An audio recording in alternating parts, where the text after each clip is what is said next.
tortura y de los malos tratos. Reconozco que México atraviesa por una compleja situación en lo relativo a la seguridad pública, en particular en lo que respecta a la lucha contra el crimen organizado. En este contexto, reconozco el desarrollo de nuevas estrategias de seguridad pública con perspectiva de derechos humanos, incluyendo la prevención del delito. Este es un fragmento de lo que ha dicho el relator especial de Naciones Unidas sobre la tortura y otros tratos crueles, inhumanos o degradantes, Juan Méndez. El relator especial está entrando esta noche de viernes en la parte final de una visita que ha durado 14 días en nuestro país. Ha tenido una gran cantidad de reuniones, de encuentros con autoridades, con organizaciones ciudadanas relacionadas con el tema y en general ha podido revisar el caso México sobre estos temas relacionados con tratos crueles y torturas. Gracias, Juan, por estar aquí. Le agradezco mucho que en la parte final de su visita a México se dé estos minutos para hablar con CNN en este programa. Muchas gracias, es un gusto estar con usted. Muchísimas gracias. Primero pregunto, para ubicar el sentido de su visita, la naturaleza de su visita, ¿qué carácter tiene? ¿Qué carácter ha tenido? Bueno, yo soy parte de lo que se llaman los procedimientos especiales en Naciones Unidas y los estados nos invitan a hacer una visita muy concentrada, muy intensa y formular una apreciación sobre el estado de la cuestión de cada uno de nuestros mandatos. En el caso mío es la tortura y formularle recomendaciones al Estado. Por definición, entonces, venimos a los países que están dispuestos a escucharnos y también nos hacemos el deber de decir con toda franqueza cómo vemos la situación. Y con toda franqueza, Juan, a reserva de que esperaremos las recomendaciones específicas, lleva ya ideas, lleva ya apreciaciones muy claras, nada fáciles para México, duras para México, me parece. Yo creo que sí. Quiero destacar que mi informe preliminar que le entregué hoy al Gobierno de México destaca algunas medidas que se han tomado y que se están tomando en el sentido de dar un corte a la situación de la tortura. Y yo las celebro, por supuesto, pero también creo que se requiere hacer más. Y en términos de la situación tal como la vi, lamentablemente tengo que decir que encontré que la tortura se practica bastante extensamente en México. No diría intensamente porque no es el caso de sesiones de tortura muy prolongadas en el tiempo, días, es en horas, pero los métodos que se aplican son sumamente graves y no tengo ninguna vacilación en calificarlo de tortura. Cuando dice extensamente, habla del territorio mexicano, está hablando de que lo que sucede en México es generalizado respecto a los estados del país. Sí, exactamente, generalizada es la palabra que yo usé, después de pensar mucho exactamente qué quería decir. Que es una palabra fuerte para efectos prácticos. Es fuerte, pero también quiero destacar que lo que quiero decir por eso es que es generalizada en el sentido de que encontramos casos de tortura en todo el territorio, encontramos casos de tortura por parte de distintos cuerpos de seguridad, desde el Ejército y la Marina hasta las policías estatales, la federal, las policías municipales y prácticamente todo cuerpo que procede a la detención de una persona está implicado de alguna manera en la tortura. Pero también al decir generalizado, quiero decir que no es necesariamente una práctica ordenada desde ningún estamento de poder, no es una práctica sistemática ni masiva, sino una práctica generalizada, es lo que quiero decir francamente, que es necesario contrarrestar. Si entiendo, Juan, sobre esta declaración suya, usted está observando en México sí la existencia de tortura, usted dice extendida en el territorio nacional, pero no encuentra que haya una, digámoslo así, política de Estado que utilice la tortura con fines de exterminio o de combate a opositores, etcétera. ¿Cómo denominaría entonces que exista la tortura en todo el país? ¿Es una práctica cultural? ¿O cuál es la palabra? No, yo creo que, digamos, cultural no, porque no hay ninguna razón por la cual México no pueda terminar con el problema de la tortura y terminarlo a mediano plazo. No digo inmediatamente, pero no hay ninguna razón que impida a México dar una solución al problema. Lo que sí creo que si se entiende cultural en el sentido de una cultura institucional de ciertas instituciones, exacto, ahí sí se puede hablar de culturas institucionales, en el sentido de que se ha normalizado una práctica que no debería ser normal, pero que es la manera de investigar el delito, ¿no? Es la manera de solucionar, entre comillas, casos de crimen. Quiero decir que se aplica fundamentalmente a los casos de crímenes graves, pero los crímenes graves son muchos y son la mayoría de los crímenes por los cuales están detenidos las personas que están en prisión. No quiero decir que se torture al ladrón de gallinas, pero sí que se tortura a personas vinculadas con delitos que tanto los estados como el gobierno federal denomina graves. Estamos hablando, Juan, de una presencia suya durante estos días, 14 días, ha hablado con las autoridades, con organismos diversos. Cuéntenos cómo es que se hace de información, qué tipo de metodología tiene un relator especial como usted para poder decir lo que dice, qué va conociendo, revisa expedientes, habla con quién, ¿cómo lo hace? Bueno, primero nos preparamos bastante antes de venir, consultamos organismos de la sociedad civil, fundamentalmente mexicanos, algunos internacionales, tratamos de conseguir información sobre casos, leerlos detalladamente, identificar algunos testigos que podamos visitar para poder corroborar nosotros mismos, y después insistimos mucho en la posibilidad de visitar establecimientos de detención en distintos lugares del territorio, si no nos dieran absoluta libertad de entrar y de ver todo recoveco de cualquier institución, y además poder entrevistar en privado y sin testigos y sin monitoreo a cualquier persona que nosotros elijamos. En esas condiciones México aceptó invitarme y por lo mismo tengo la sensación de que, como le pregunté al azar a un montón de personas que están detenidas si habían sido torturadas, y me dieron una versión muy repetida sobre los métodos de tortura, la duración de la tortura, el momento en que se produce la tortura, pero también generalizada en el sentido de que distintos cuerpos de investigación y de detención eran responsables por los mismos métodos de tortura y las mismas prácticas en general.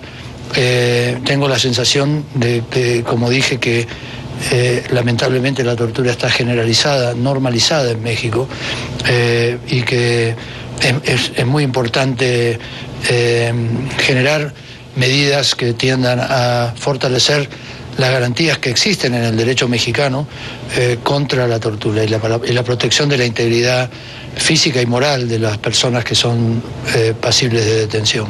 Juan, relator, permítame hacer una pausa y regresamos en esta conversación, en este que es el tramo último de la visita a México del relator especial de Naciones Unidas sobre la tortura y otros tratos crueles, inhumanos o degradantes. Volvemos con él esta noche en Centro.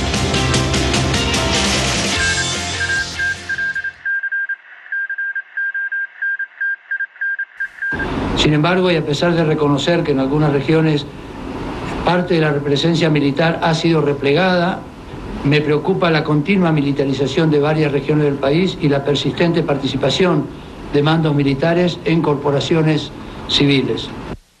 Suprema Corte de Justicia de la Nación. Regresamos al aire, Juan. Estábamos conversando fuera del aire. Regresamos al aire y retomo el hilo de lo que estábamos conversando. En el corte comercial, Juan.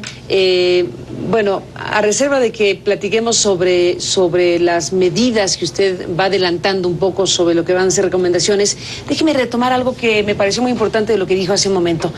Usted dice que encontró coincidencia en declaraciones que al azar SAR preguntó si habían sido sujetos de tortura algunas personas con las que habló, fundamentalmente me imagino que presos o expresidiarios o gente que haya vivido esas circunstancias. Presos. Y usted dice que hay coincidencia en las narraciones cuando le hablan del método, de la manera en que se tortura en México, de la duración de la tortura y del momento en que se aplica la tortura. Quiere decir que hay una especie de patrón de prácticas de tortura que consiste en ¿qué? ¿Qué pudo saber? Bueno, quiero destacar que además eso, lo que recibí de las personas detenidas coincide con lo que recibí de personas que estaban en libertad. Pero me parece importante que las personas que estaban en libertad y que se acercaron a mí a través de los organismos de la sociedad civil pueden haber sido un universo un poco concentrado, pero las que yo fui a ver en las cárceles era completamente al azar y sin embargo había una gran coincidencia. Lo que creo que significa es que sí, hay un patrón de conducta, pero un patrón de conducta no significa necesariamente que haya deliberación. Bueno, hay deliberación, por supuesto, del torturador, pero no de las personas que en una de esas... perdón. Sí. No de las personas que tienen que las tienen a su mando o de dirigentes políticos o dirigentes estatales. Lo que creo, sin embargo, es que es necesario romper el ciclo de impunidad y controlar la actuación de las personas, de los cuerpos que proceden a la detención y a la investigación de delitos. Juan, si hablamos de estas coincidencias, si hay métodos, duraciones y momentos en donde hay coincidencia, ¿cómo definiría un caso tipo para hablar de la tortura generalizada en México? ¿Qué conductas repetidas encontró en las narraciones? Digamos, lo típico es que las personas son detenidas sin orden de detención y sin orden de cateo, con bastante violencia. Se usa el criterio de la flagrancia, pero mal entendido, extendiendo, haciendo elástico la concepción de la flagrancia hasta realmente seguir a personas que se entiende flagrante con lo que ya se encuentra después de haber decidido entrar a la casa cateada, lo cual no tiene nada que ver con la flagrancia. Y entonces en ese contexto se las empieza a golpear ya mismo donde se las arresta, pero después se las lleva en vehículos, se los van golpeando también. A veces, en algunos casos, se los lleva a lo que parece ser casas operativas y también, por supuesto, se los sigue torturando y eventualmente en un lapso que puede durar entre 6 a 18, tal vez 24 horas, pero no mucho más que eso. Estoy hablando del caso típico, no quiere decir que no haya algunos casos peores. Entonces sí se las pone a disposición, como se le dice, a ponerla a disposición del Ministerio Público. Cuando están a disposición del Ministerio Público pasan 48 horas en los que se hace lo que se llama la averiguación previa. En algunos casos son sacadas de los separos de las distintas procuradurías y torturadas nuevamente. En la mayoría no, en la Procuraduría no son nuevamente torturados, pero tampoco se investiga el estado en que vinieron, no se determinan responsabilidades por estar lastimados, por ejemplo, no se les permite denunciar que han sido torturados. Y en el caso del crimen organizado, además, la Procuraduría tiene otras 48 horas, de manera que pasan más o menos 5 días antes de que sean puestos a disposición de un juez. Y además el juez tiene 48 horas todavía para tomarles declaración indagatoria y otras 24 horas para determinar su situación procesal, o sea, de decidir procesarlos o liberarlos.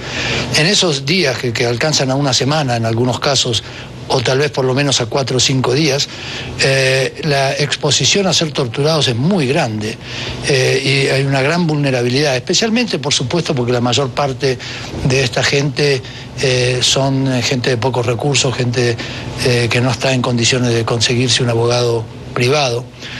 Y lamentablemente los defensores públicos, los que actúan en esa etapa inicial, no cumplen su deber como deben.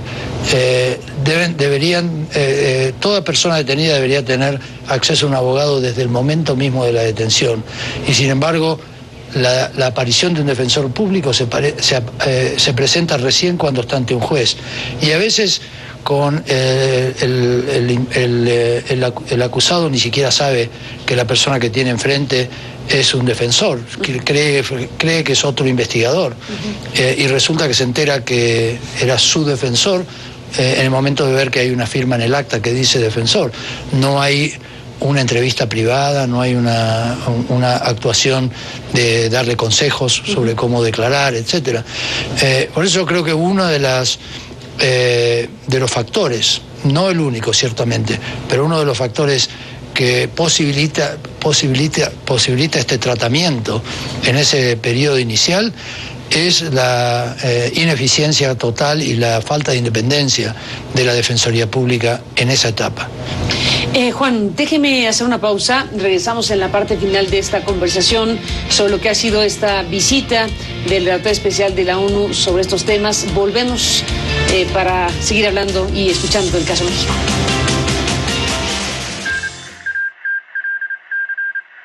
Estamos en la parte final con Juan Méndez en esta conversación, relator especial. Bueno, nos faltarán minutos desde luego, pero un tema fundamental para México y con su visita tiene que ver con lo que México ha vivido en los últimos años en términos de crimen organizado. Ha habido una situación que ha derivado en grandes índices de violencia y se da por sentado de tortura en el ámbito criminal.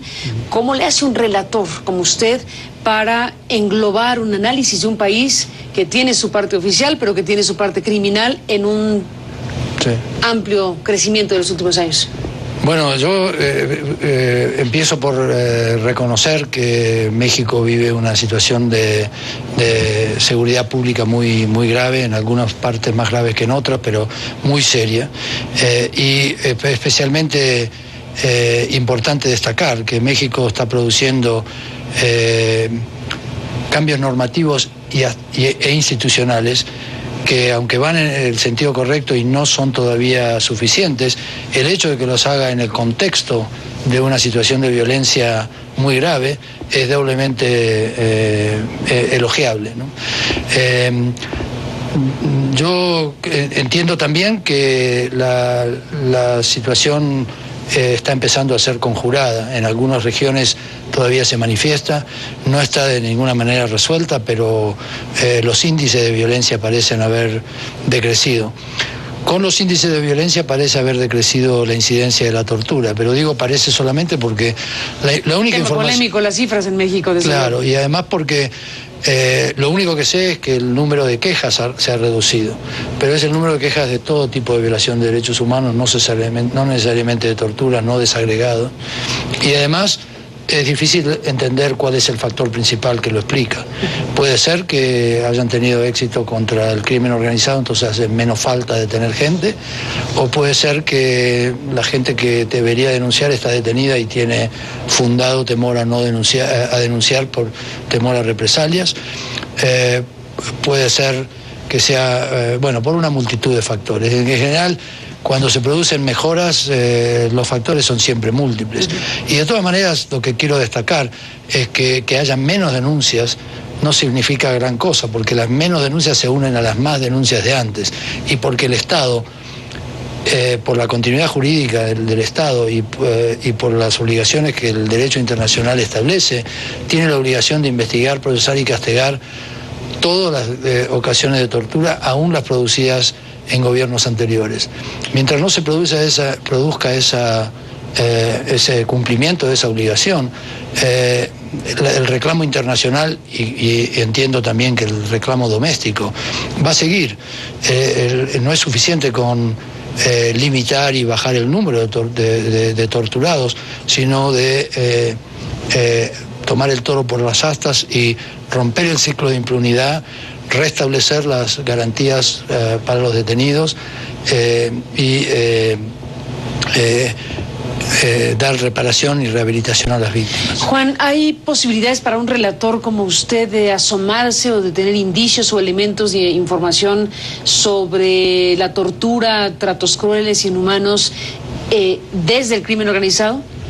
Bueno, en realidad mi mandato no alcanza eso, porque yo tengo, bajo la definición internacional de tortura, se requiere que el perpetrador sea un agente público, ¿no? Un agente del Estado.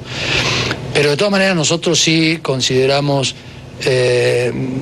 por ejemplo, casos de violencia doméstica, en las circunstancias en que el Estado sabe o debe saber que hay un riesgo de maltrato, aun cuando el perpetrador sea un agente privado. Y también, por supuesto, en los casos de conflicto armado, porque las leyes de la guerra se aplican a todas las partes en el conflicto y la prohibición de la tortura está también en el derecho de la guerra. Pero lamentablemente no tengo mandato para ocuparme de violaciones por parte de agentes no estatales organizados para el crimen, nada más. De todas maneras, no quiere decir que soy indiferente, todo lo contrario. Especialmente, por ejemplo, con la situación de los migrantes, que están muy vulnerables a las atrocidades que cometen grupos organizados para explotarlos. Pero no solamente eso, también reconozco que ha habido una situación de inseguridad muy grande y atrocidades cometidas contra la población, contra los civiles en este país por parte del crimen organizado, y reconozco que el Estado tiene no solamente el derecho, sino la obligación de contrarrestar ese clima de violencia. Juan, entramos en la parte final. Ya mencionó algunos de los elementos que usted considera relevantes en México en los últimos años a favor de los derechos humanos. Desde luego la reforma constitucional que mencionó en esta materia, decisiones de la Suprema Corte de Justicia y algunas otras medidas.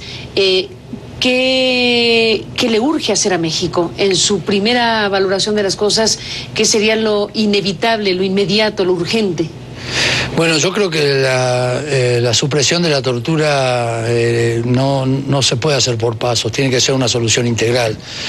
Así que yo creo que voy a proponer una serie de medidas que van a ser una especie de batería, que todas se tienen que implementar lo antes posible. No me parece que se pueda decir esto hay que hacerlo hoy y lo otro puede esperar. Pero sí creo que a beneficio de pensar un poco mejor cuando escriba mi informe final cuáles van a ser mis recomendaciones, pero por ahora diría el reforzamiento de la Defensoría Pública y la independencia de la Defensoría Pública, la implementación del sistema acusatorio con tal que se haga con todas las garantías del debido proceso, la implementación de la ley de víctimas, por ejemplo, que muy alentadoramente incluye a las víctimas de la tortura, la supresión del arraigo, porque no porque el arraigo en sí mismo equivalga a tortura, pero sí porque crea las condiciones en las cuales la tortura es más posible. Juan, seguiremos de cerca lo que signifique su reporte, desde luego, y las recomendaciones. Gracias por estar aquí en México y en este programa. Soy yo que agradece. Muchas gracias por Hasta la la próxima. Gracias, Juan, y gracias a usted que nos permitió acompañarles. Hasta la próxima.